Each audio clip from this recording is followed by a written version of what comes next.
তামোলপুৰ কাণ্ডই ৰাজ্য জোকাৰিছে আৰু ইতিমধ্যে সমগ্ৰ ঘটনাৰ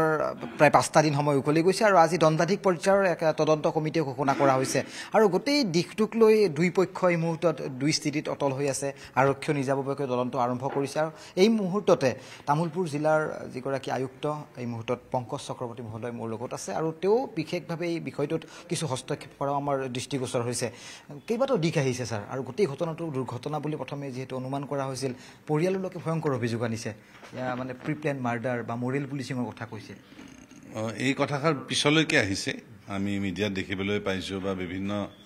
আমাৰ মানে কাণত পৰিছে এনেকুৱা ধৰণৰ কথা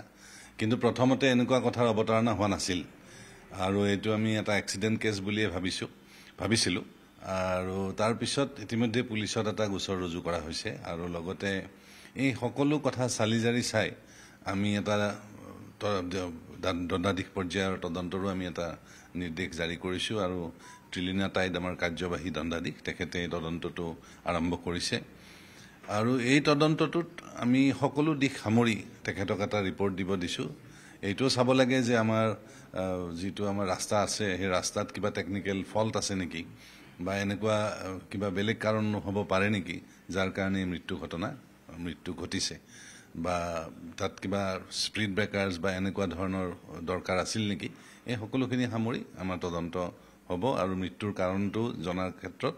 তেখেতসকলে যি ধৰণৰ ব্যৱস্থাৰ মাজেদি তদন্ত কৰিব লাগে তেনেধৰণৰ ব্যৱস্থাৰে তদন্তটো কৰিব তামোলপুৰ জিলাখনৰ আপুনি অভিভাৱক হিচাপে সুধিছোঁ ধৰক 20 তাৰিখে ঘটনাটো ঘটিছিল 21 তাৰিখে এখন এজাহাৰ দিছিল পৰিয়ালৰ লোকে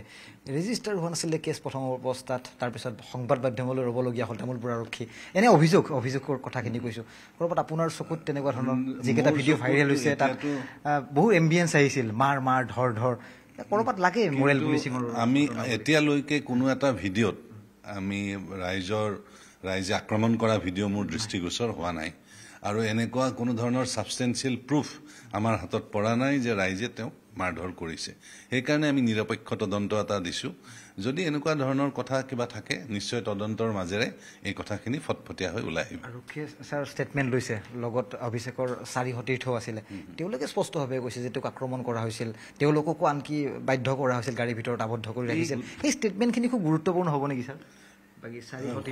এই গোটেই কথাখিনি আমি টিভিত দেখিবলৈ পাইছোঁ এতিয়া কথাটো হ'ল যে তেওঁলোকে কি ষ্টেটমেণ্ট দিছে আচলতে টিভিত আমি এটা কথা দেখিছোঁ আৰু প্ৰথম অৱস্থাত যিখিনি আমি খবৰ পাইছিলোঁ এক্সিডেণ্ট হোৱাৰ লগে লগে তেনেকুৱা ধৰণৰ কোনো কমপ্লেইন আমি পোৱা নাছিলোঁ তো গতিকে এই কমপ্লেইনখিনি এই ষ্টেটমেণ্টখিনি আমি পিছত আমাৰ দৃষ্টিগোচৰ হৈছে সেইকাৰণে আমি দণ্ডাধীশ পৰ্যায়ৰ আমি তদন্ত দিছোঁ আৰু আশা কৰিছোঁ যে ৰাইজে যদি সহযোগ কৰে সকলো যদি আমি হিয়াৰিং হ'ব আমি পাব্লিক নটিচ হ'ব তাত পাব্লিকৰ ষ্টেটমেণ্ট লোৱা হ'ব তাত সকলো ৰাইজে স্পষ্টভাৱে প্ৰমাণ দাখিল কৰিব পাৰিলে সকলো কথা ফটফটীয়া হৈ ওলাই পৰিব আশাবাদী গোটেই ঘটনা পোহৰলৈ আহক আৰু এই মুহূৰ্তত পংকজ চক্ৰৱৰ্তী ছাৰক ধন্যবাদ জনাইছোঁ আৰু তেওঁ আনুষ্ঠানিকভাৱে জনাইছে যে এটা দণ্ডাধীশ পৰ্যায়ৰ এটা তদন্ত এই মুহূৰ্তৰ পৰা তামোলপুৰ জিলাৰ এই ভয়ংকৰ কাণ্ডত আৰম্ভ হৈছে আপুনি বিচৰা বাতৰি পাব কেৱল নিউজ 18 এপত নিউজ 18 এপ ডাউনলোড কৰিবলৈ স্কেন কৰক এই QR কোড গুগল প্লে ষ্টৰতো পাব এই নিউজ 18 এপ